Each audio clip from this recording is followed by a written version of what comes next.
Welcome back to Deadball TV, y'all. Your favorite YouTuber, or maybe your least favorite YouTuber, is back to talk more Asian World Cup qualifiers. If you guys are new here, I do group by group predictions and summaries for all three of the round 3 qualifying groups every single international window. Group A is already out on the channel. Today is Group B, and soon Group C will also be released. But that's not all. I also do videos covering the biggest news within Asian football. That could be player transfers, that could be managers getting sacked, power rankings, all that good stuff. So if you're a fan of Asian football and you don't want to miss all that content, make sure you hit subscribe, drop a like on the video. And before I get into these game by game predictions, I have a question similar to what I had for Group A. My question for y'all today is, who will be the top goal scorer in Group B during the March window? I will be checking the comments once the window is closed, and I will be shouting out everybody who gets the correct answer on the Instagram. And you can find the link to the IG down below in the description. Now, this March window for Group B is absolutely massive because we still have the 3 teams battling for the top 2, and then spots 3 and 4 are completely up for grabs for everybody. Like, nobody's eliminated here. In the 4th spot currently we have Oman, but there's no guarantee that those guys hold on, as you guys will see as I get into my predictions. So let's start it off with South Korea versus Oman.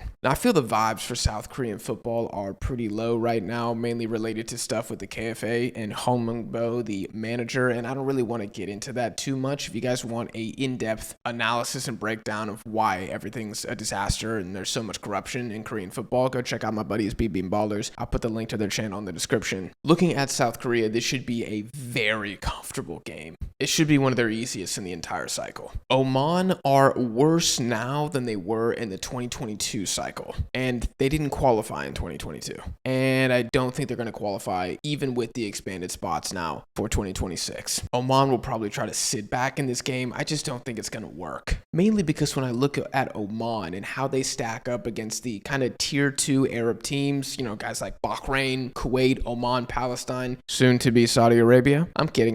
I think Oman has the worst attack of those teams. They don't have a Yusuf Nasser. They don't have a Mohamed Marhoun. They don't have a Mohamed Daham. They don't have a Wissam Ali. They don't really have any spear tip whatsoever. It's just flat as hell. South Korea might have a couple of missions going into this game. I was looking at some injury reports. Jo Hyung-woo, the goalkeeper, apparently broke his nose, so I don't know what's happening with that. Oh Hyung-gyu, the striker, pulled his hamstring a couple days ago. Again, I don't know what the status is of that. We're still probably 2 weeks away from the games kicking off, so he could be back by then. Even if both of those guys are out, South Korea has to win, and I think it's going to be a comfortable 2 to 3 goal win here because Oman simply are not special. And I think even though they're in 4th currently, my reasoning for that is they've played 4 of the first 6 games at home. So I think now in this final stretch of qualifying, now we're going to see what they're really made of, and I don't think they're made of much. Next up, we have Iraq versus Kuwait in Basra, and I think this is a fascinating game. I think to predict this game currently, you have to ask yourself 3 questions. Number 1, does Ayman Hussein keep destroying for Iraq? Number 2, is 1 goal enough for Iraq to win this game? And number 3, can Iraq's defense stop Mohamed Daham? We can start with the first one there. Look, Ayman Hussein, absolute chef Boyardee, 3-star Michelin chef for the Iraqi national team in 2024. I would even go so far as to say that of all the strikers across all the federations, if you just looked at their national team performance in 2024, Hussein's gotta be top 5. He might even be top 3. And yes, I'm including CONMEBOL and UEFA. Like, the guy was on something. However, his club situation is really bad. And by bad, I mean like terrible. He has 1 goal the entire season in the Qatari Stars League. He was at one club, got transferred to another, still hasn't really been able to do anything. Now, some people might be saying, oh, well, he's just one of those players a la James Rodriguez or Gio Reyna where their club form doesn't impact how they play for the national team. And I think that's fair, sure, but what if it does now? What if Ayman Hussein is just average for the rest of qualifying instead of insane? Because that's what he's been. He has been so good that he's been papering over the cracks almost single-handedly of this Iraq team and of the approach that Jesus Casas has decided to run with since the Asian Cup. If Hussein dips even a little bit, I think Iraq are in big trouble. The second question is 1 goal enough for Iraq to win this game? And I don't really think this one is as simple as people think, because if you look at how Kuwait have performed, they've scored scored in 7 of their last 8 matches. Now, Iraq have only conceded 2 goals in round 3 so far, and both of those were in the same game away to South Korea. So the defense has been beast mode. We all know this. But at the Gulf Cup, they kind of got sliced up. And this is a whole separate thing that I'll try to condense into 45 seconds or less. I have no idea how the Gulf Cup is going to affect teams, because Kuwait hosted that same Gulf Cup and they made the semifinals. Meanwhile, Iraq beat Yemen 1-0, were absolute trash and got grouped. And I saw a couple of Iraqis online saying, oh, well, that's because we brought the B team. Really, bro? The B team? That is hard cope. You can't really say it's the B team when like 80% of the starting lineup is there. Like, just because Mircea Dolski wasn't called up doesn't mean we can start saying it was the B team. Like, really? Ali Jassim, Ayman Hussein, Bayesh Alamiri, Jalal? I mean, come on, man. Can y'all just say it was a trash tournament, we got cooked? I would respect that more. Like I said, I don't know what the Gulf Cup is going to do. I don't know if Bahrain and Kuwait are about to go off. I don't know if Iraq and Saudi Arabia are just going to sink. I don't know. This is a first-time thing for me, seeing how this affects World Cup qualifiers. But regardless, the vibes for Iraq are bad right now. I think the fan base is really losing patience for Jesus Casas, despite them winning a bunch of these games 1-0. And I'm theory crafting a bit here, but sometimes it's easier to play away from home than at home when the vibes are like that. Because if you're playing in Basra and the football isn't pretty, the crowd starts groaning, the players get nervous, Jesus Casas gets scared, like it could be bad. That's why I'm saying this is not as simple as well, of course Iraq could just score 1 goal. Kuwait suck. Well, Iraq ain't been great lately. And the final question, can Iraq stop Mohammed Daham? Again, some Iraqis are like, who the hell is that guy? He's trash. Well, you might want to write his name down, because the dude's got 6 GA in his last 12 games for Kuwait, including 2 absolute golazos in the November window. And I mentioned him on my AFC storylines to watch in 2025. He's one of my nominees for breakout star of this qualifying campaign from Asia. He's flirting with that top 3, top 2 spot right now. Like I'm telling y'all, I don't know how Antonio Pizzi is doing this, but he is somehow cooking up something with Kuwait. And this is a Kuwait team I thought were going to be beat up like Mike Tyson's punching bag in round 3. I thought they were going to be comfortably the worst team here. And it seems like, again, somehow they're getting better and better every single game. And that's not good for Iraq, because they're completely stagnant. Now, my prediction for this game, I do think Iraq are going to win because they are 1-0 gods. They have proved that in qualifying. But I'm just going to say this. If Kuwait somehow gets something in this game, I'm just going to tweet the cigarette emoji, because I really feel like this is a potential banana peel for Iraq. But we'll see. Next up, we have Jordan versus Palestine in Oman. This was a 3-1 win for Jordan the first time these two teams played, and it was probably my favorite game in Group B so far. It's just so exciting and so fun to watch. And it was one of the few games where Jordan's attack decided to all be good at the same time. Now for Palestine, they're walking into this window with a new manager, and I'm not really sure if that's going to do anything, because here's my theory with Palestine. The problem isn't the manager. Daboub was in there for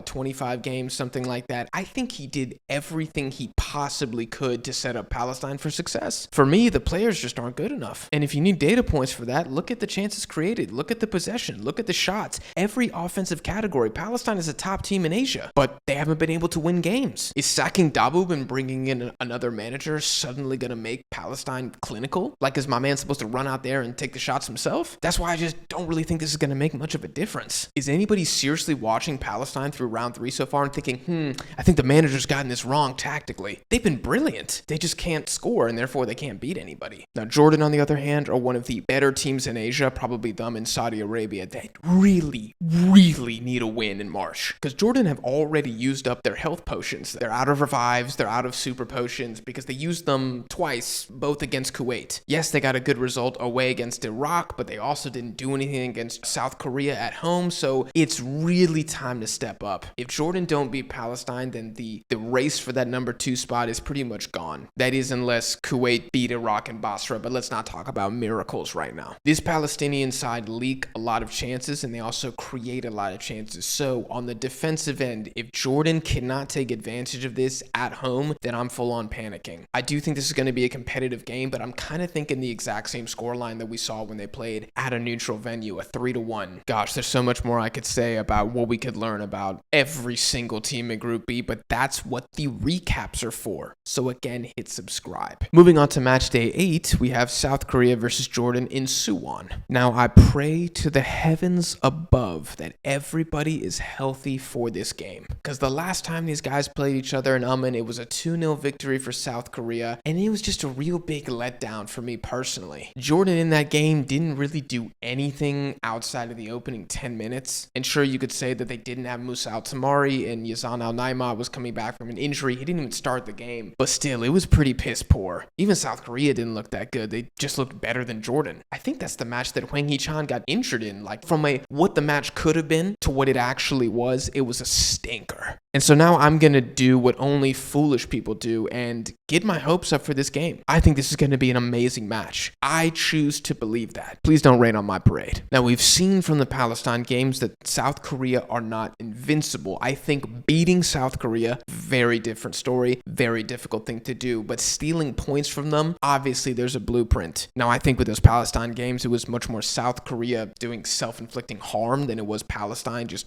being beast mode. But if they did it against Palestine twice, if South Korea have a bad game, why couldn't they have a bad game against Jordan? On the flip side, Jordan could absolutely steal a historic win here, but the only way for them to do that is if all the stars show up and play well, which we've only seen for one game against Oman and then the second half against Palestine. That's it. Outside of that, it's just been everybody taking a turn. Oh, Ali Olwan's going to be good today. Yazan's going to carry today. Al Mardi's going to carry today. They haven't been doing it at the same time. Their attack should be like the Golden State Warriors when they had Clay, Steph, Draymond, and KD. But instead, it's like LeBron when he was on the Cavs the first time, where there's just one guy having to do everything. So I would just really like a bit of consistency from Jordan. My prediction for this game, I think it's 50% probability that South Korea wins, 20% chance we get a draw, 30% chance that Jordan gets an upset. Because if this game plays out like it did at the Asian Cup, where Jordan just let South Korea have the ball and Jordan don't make defensive mistakes, we've literally seen it, how much they can punish South Korea on the counter. I don't really think South Korea's counter-attacking defense has gotten any better. I just think Jordan's attack has gotten worse since the Asian Cup. That's why the first game was such a disaster for them. Of course, with the injuries being factored in. So yeah, probably South Korea win this game by a goal, but I'm choosing to believe that Jordan put in a respectable performance and get on the scoreboard. Next up, we have Palestine versus Iraq, which is also going to be played in Oman, Jordan. And I'm going to have to put this match on banger alert. Now, I must remind all the viewers that Palestine-Iraq Part 1 was probably the most boring game in Group B so far. Can you guys guess the score? What if I told you that Iraq won the game? You should really be able to guess what the score was if I tell you that clue. I kid you not, guys, Iraq had one shot and one goal when they played in Basra. It was an amazing finish by Ayman Hussein, again, carrying Iraq. Outside of that, not a damn thing happened. Iraq are walking the tightest of tightropes time and time again. And I'm really getting worried that a strong Palestinian or Kuwaiti wind is going to knock them off. Let me just put on my firefighter costume here and drop a hot take. There's no way Iraq takes 6 points in this window. I'm sorry, but eventually, because of how they play on the fine margins, something has to go against them. And I think this window could be that. Because in theory, it's kind of an easier window. It's Kuwait and Palestine. This should be an easy 6 points. I think that mentality is what could make Iraq slip. Now, I hope that I'm wrong. I just don't think I am. I really need Ali Jassim or Ayman Hussein or Mohanad Ali, Bayesh, Al-Khamardi, somebody to just start balling out. Give me a 3-0 win at home against Kuwait and I will have faith back. But right now, my faith is shaken. I'm like a man who hasn't gone to church in over a year. It's like I don't even know what I believe anymore because I just haven't seen any miracles lately. I haven't seen any strong performances. So I'm not just going to rate Iraq because it's Iraq. Like I need to see something. And until I do, I'm going to be a little bearish on this national team. I don't think Iraq are going to start losing games and all this stuff, but I think their scariness factor is taking a hit. So I'm going to go a hot take here. I think this is going to be a 1-1 draw.